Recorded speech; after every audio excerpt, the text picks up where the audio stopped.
The ice storm howled across the frozen mountains. The wind was sharp like knives, cutting through anything that moved. Snow flew in the air, blocking the sky and burying the world in white. Everything was cold. Everything was silent. But then, a small cry. It was weak, almost lost in the storm. But it was there. A tiny alien child sat under a broken piece of metal, trying to hide from the wind. Her skin was pale blue, and her body was shaking badly. She had no proper clothes, just a torn piece of cloth around her shoulders. Her big eyes were full of fear, and tears rolled down her cheeks.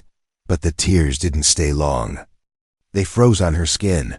She hugged her knees and looked up at the sky. Snow landed on her head. Her lips turned purple. Her fingers were turning white. "No, no," she whispered to herself. "Don't sleep, don't sleep." She had heard stories. If you fall asleep in a storm like this, you never wake up. She tried to stay awake. She tried to sing softly.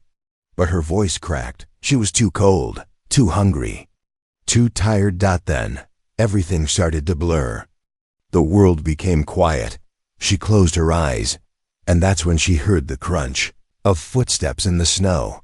A human man was walking through the storm, covered in a thick coat. His face was hidden behind goggles and a scarf. He carried a backpack and a long tool in his hand. He wasn't supposed to be here. No humans came this deep into the alien mountains. It was too dangerous. But he came anyway. He stopped. He had heard something, a cry. He turned and saw a small shape under the metal. He moved quickly and knelt down. His eyes widened. A child. He said in shock. She didn't move. He quickly pulled off his backpack and took out a thermal blanket. He wrapped it around her gently. Hey, can you hear me?" he asked. She didn't answer. Her skin was ice-cold. He took off one of his gloves and touched her cheek. She was still breathing, but very weakly. "Hang on, little one," he whispered. He picked her up and held her close to his chest. Her body was so light, like she hadn't eaten in days. The storm screamed louder, but the man didn't stop. He pushed through the wind, his boots sinking deep into the snow. Finally, he found a small cave. He had passed by it earlier.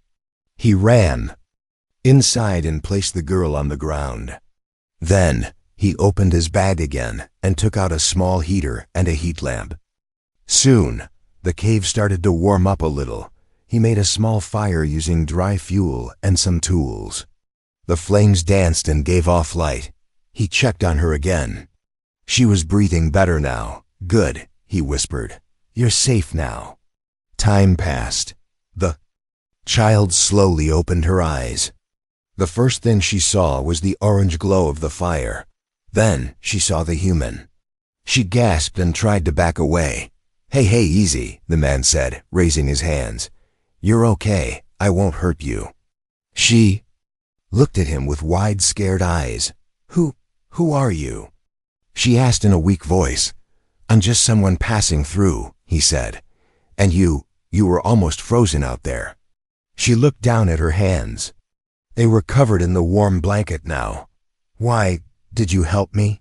she whispered. "No one else came. They left me."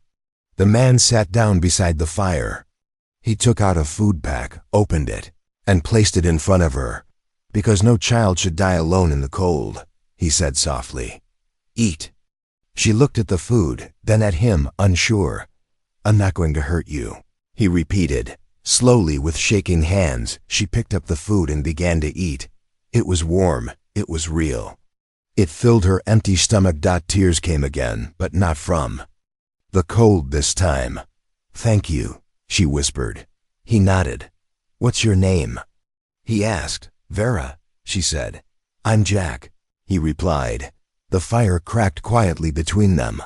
Outside, the storm still raged. But inside the cave, warmth and hope had returned. For the first time in days, Vera didn't feel alone. But Jack knew something was wrong. Why was she out here alone? Why did her own people leave her behind? He didn't ask yet, not tonight, but He knew this was just the beginning. The fire was warm, but her eyes were still full of fear. Vera didn't understand humans. She had never seen one this close. She had only heard the stories. And most of them were scary, but this one didn't look scary. He was quiet, calm. His eyes were kind. He sat across from her, slowly fixing something from his bag, not talking, not staring. Just waiting. Vera held the blanket tighter. Her body still hurt from the cold. Her fingers were stiff. But now, there was heat. There was food in her belly. And there was this man, this strange human named Jack. Why did you really save me? She finally asked, her voice small. Jack didn't look up. I already told you, he said. No one deserves to freeze alone, she frowned. But I'm not important. I was the smallest one, the slowest. They said I wasn't useful. Jack finally looked at her. His eyes were sharp now, not angry but serious. Don't ever say that again, Vera blinked. You're alive. That's enough, Jack said. That makes you important. She looked down, unsure what to say. No one had ever said that to her before. Later, when she fell asleep beside the fire, Jack stood and walked outside the cave. The storm had calmed a little. He pulled out a small device and spoke into it. This is Jack Harper. I've found someone. A child, alien, alone in Sector 9. Static answered him. Then a voice, repeat that. A child, yes, left behind. She would have died tonight. Orders are to avoid contact with locals. You know that. Jack's voice turned cold. She's just a kid. There was a long pause. Understood. Stay where you are. A team will be sent. Jack turned the device off and sighed. He looked up at the black sky. Stars blinked through gaps in the clouds. He didn't trust the team. The next morning, Vera woke up slowly. The fire was still warm. Jack was nearby, cooking something that smelled good. Her eyes searched around the cave. It was dry, safe. Strange, are you leaving? She asked suddenly. Jack looked back. What? You're going to leave me too? He shook his head. Not a chance. Vera stared at him. Her eyes were wide, glowing softly in the dim light. No one ever stays, she said. Even my mother. Her voice stopped. Her throat closed up. Jack didn't push her to finish. Instead, he handed her a small metal cup of warm broth. Drink, it helps. She took it with both hands, holding it like treasure. After a few minutes, she whispered, You're not like the others. Jack raised an eyebrow. Other humans? No. I mean, anyone. After they ate, Jack pulled out a small survival tool. It unfolded into a map and a scanner. We need to move soon, he said. This cave won't stay safe forever. Vera looked confused. Why? Is something coming? Storm's ending. But not all monsters live in snow. She shivered again. Not from the cold this time. Can I come with you? She asked. Jack smiled. That's the plan. He packed his bag again and gave her an extra scarf. She tried to tie it like he did, but it kept slipping. Jack chuckled and helped her. There, now you look like a snow ninja. Vera giggled softly. It was the first time she had laughed in many suns. As they stepped out of the cave, snow still covered everything. Trees were bent from the weight of the ice. The sky was clearing, but the world felt broken. Vera held Jack's hand tightly. She didn't say it, but she was scared. Jack knew. They walked for hours, stopping to rest only when needed. Vera was stronger now. She didn't complain, but she kept looking behind them. Jack noticed. What are you afraid of? He asked. She was quiet for a while. Then she whispered, Someone might come back and take me away again. Jack stopped walking. He knelt down in front of her and looked straight into her eyes. No one's taking you away, he said. Not while I'm breathing. Vera nodded, but her eyes were glassy. She believed him. But only a little. Still, it was more than before. Far away, high in the frozen cliffs. Two shadowy shapes stood watching them. They spoke in a language only a few could understand. The child lives. The prophecy may be real. What do we do? Follow the human. The hunt had begun. The wind whispered secrets through the trees as Jack and Vera walked side by side. The snow had stopped falling, but the world was still frozen. Their boots crunched with every step, the only sound in the stillness. No birds, no animals. Just silence. Over that hill, Vera said, pointing with a shaking hand. That's where my village is, or was. Jack looked at her. Her face was calm, but her fingers trembled. He nodded. Let's go see. They moved forward slowly. Jack stayed alert, hand on his weapon. Vera stayed quiet, eyes on the snow. As they reached the hilltop and looked down, Jack's breath caught in his chest. The village was there, but it was dead. Dozens of houses stood half buried in snow. Some were burned, some crushed. Smoke stains painted black marks on broken walls. Strange claw marks scratched across the doors. Vera's steps grew slower. That was my house, she said, pointing to a small dome-shaped shelter. That one. There, with the red roof. Jack could see broken toys outside it. A small wooden figure stuck in the ice. Where is everyone? He asked gently. They left when the cold got worse, she said softly. Some said the mountain spirits were angry. Others said it was my fault. Jack frowned. Your fault? She looked down. They said I brought the storm, that I was cursed. He knelt beside her. You were a child. You can't control storms, Vera nodded slowly. But her eyes still held guilt. They walked deeper into the village. Snow covered everything. Jack kicked open a door to check one of the homes. Empty, dusty. Ice had climbed the walls inside like spiderwebs. This place was abandoned in a hurry, he said. No supplies taken. No clothes, just gone. They left me in the storage shed, Vera said. Said they'd come back, but they never did. She led him to a small wooden hut behind the houses. This is where I waited, she whispered. No food, just a blanket and a bowl of water. Jack's jaw tightened. You were just a little girl, he muttered, and they treated you like trash. Vera didn't reply, but her hands curled into fists. Suddenly, a sound echoed through the village. Clink. Clink, crunch. Jack froze. So did Vera. What was that? She whispered. Jack raised a hand. Stay behind me. They moved quietly toward the sound, stepping past frozen carts and broken fences, and then they saw it. A strange machine, a drone, was scanning the area. Red light pulsing from its eye. It was not from her people, and definitely not human. Stay low, Jack said. It's a scout. For who? Vera asked. I don't know, but we're not waiting to find out. They crawled back toward the trees, hidden by snow piles. The drone hovered, clicked, then flew off toward the mountains. Someone's looking for something, Jack said. Or someone. Vera's voice cracked. Me? Jack didn't answer. He just checked his weapon again.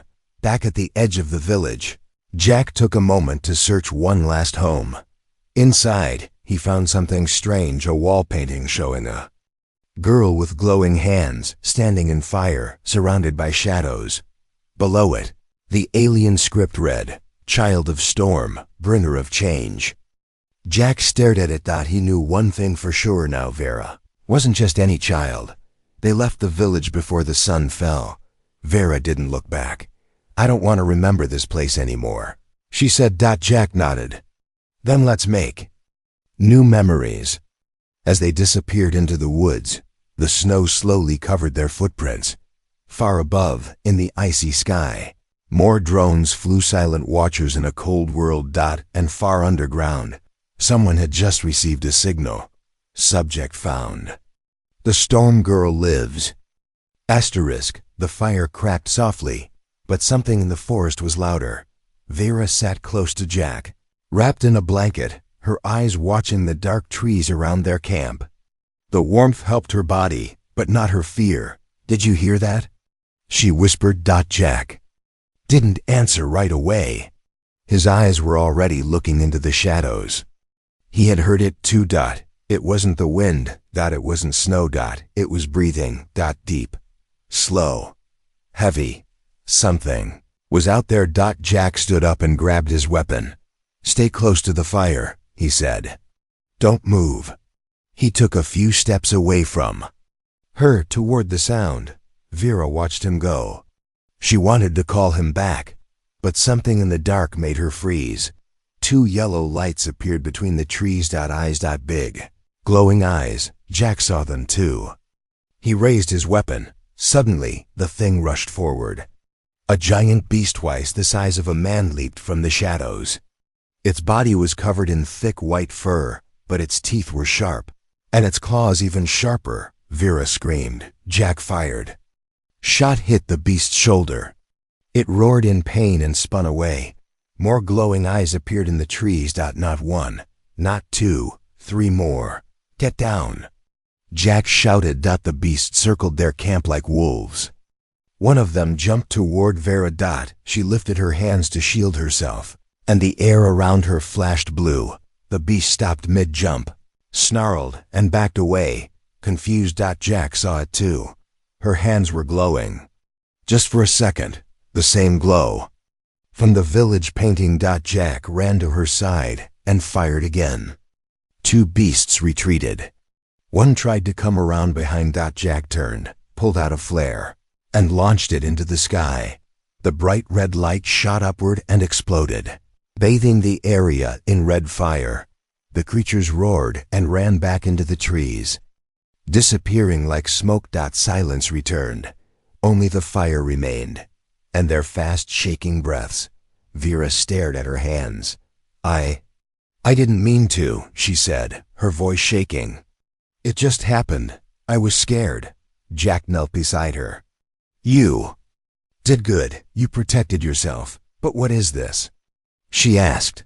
Why are my hands like this? Jack looked serious now. I think you're more than they told you, more than just a child. She shook her head.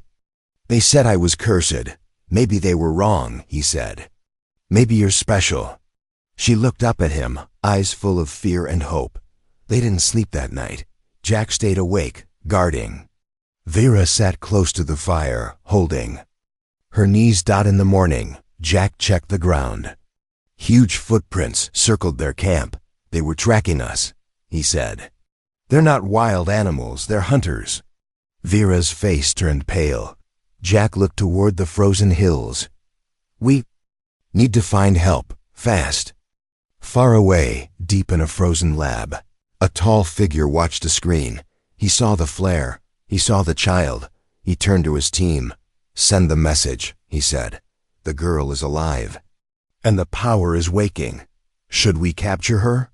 One asked. The leader smiled. No, let the human keep her. For now, he'll lead us to her full strength. Back in the forest, Vera stood quietly while Jack packed their things. She looked at her hands again. Something had changed. Something inside her had awakened. And now the world was watching. The sky was no longer white. It was blue and burning, like something had torn through the clouds. A faint circle of light hung in the sky where Vera had released her strange energy the night before. Jack noticed it first. That's not normal, he said, narrowing his eyes. You changed something. Vera looked up slowly, still shaken. I didn't want to. That doesn't matter, Jack said. The world saw it, and now they're coming. They had left the forest and were walking across a frozen river. The ice cracked beneath their feet, but they didn't stop. Every minute counted now. Jack, Vera whispered. What am I? He looked at her, his expression unreadable. I don't know, he answered honestly. But I've seen a lot in my life, and nothing like you. She lowered her head. They always said I was cursed. Jack stopped walking. Maybe they lied. He knelt in front of her and took her hand. Maybe you're not cursed. Maybe you're the cure. That afternoon, they found a small cave in the cliffs. Safe.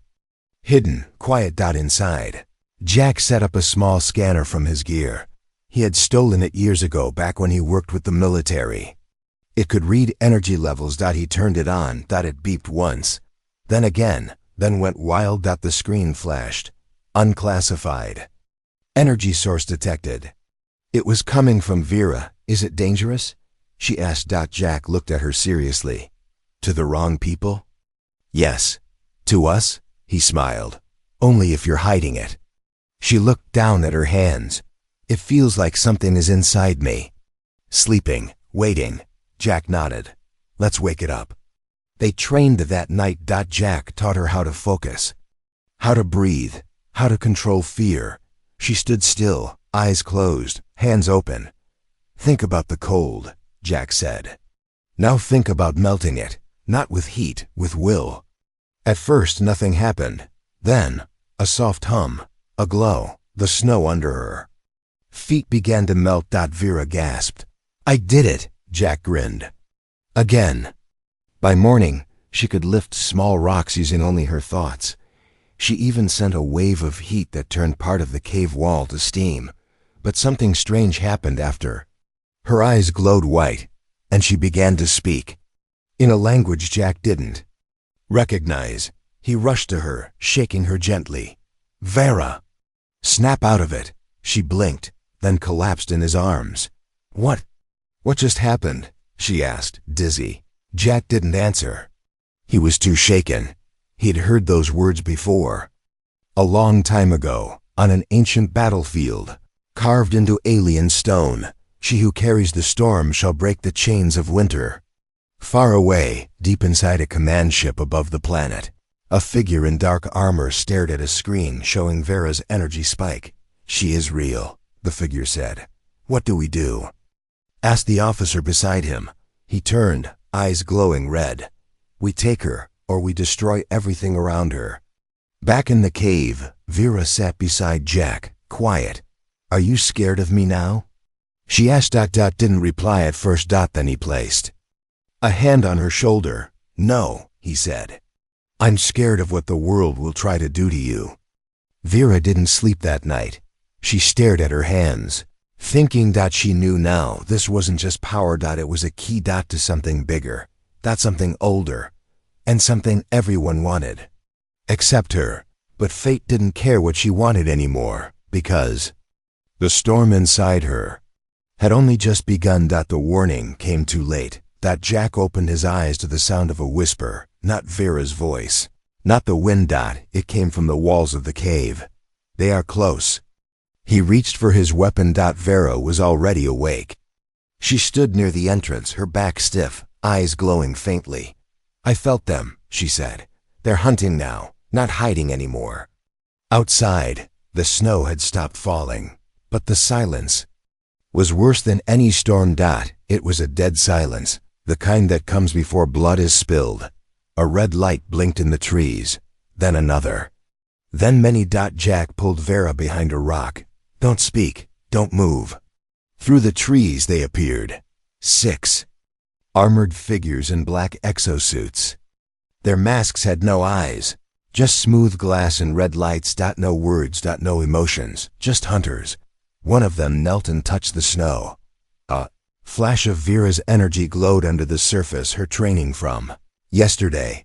They had tracked her power signature. They're not locals, Jack whispered. These are off-world mercs, cold-blooded. Paid to capture or kill. Vera's eyes narrowed. They want me. Then they'll have to go through me. She reached out her hand, but Jack stopped her. Not yet. We run, not fight, not today.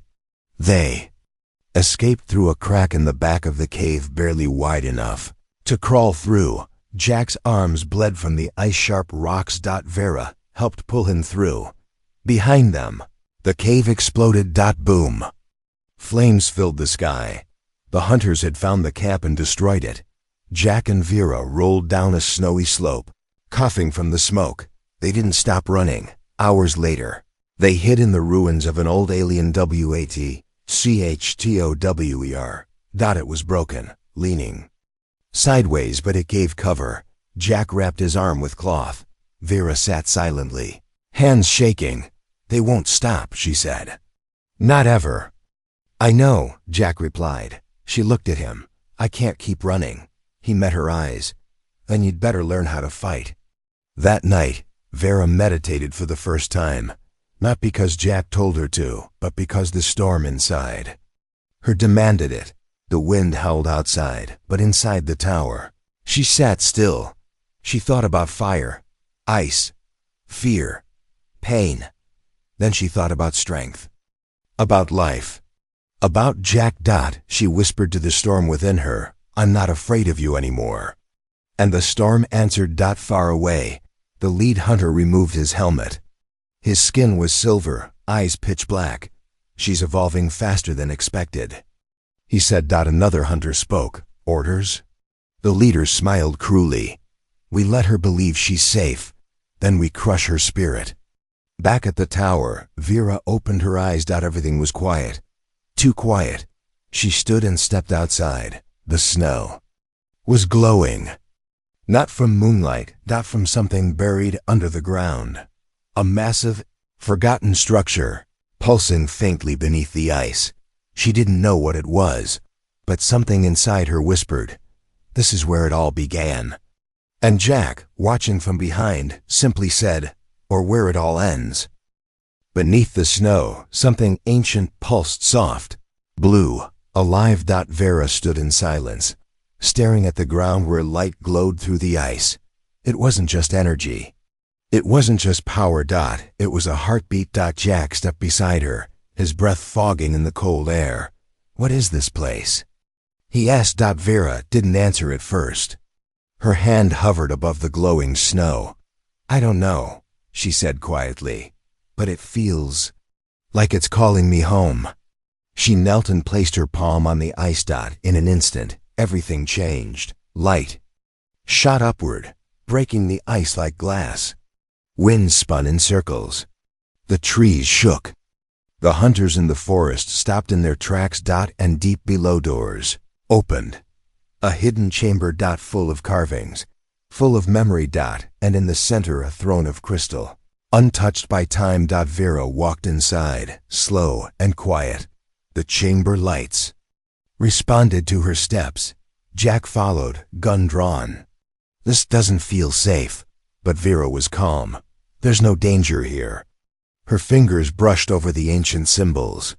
Some she could now read. They told a story, her story, a child born of winter and light, a bloodline that had vanished until her. "This was mine," she whispered, "before I even existed." Jack looked around. "You were never cursed."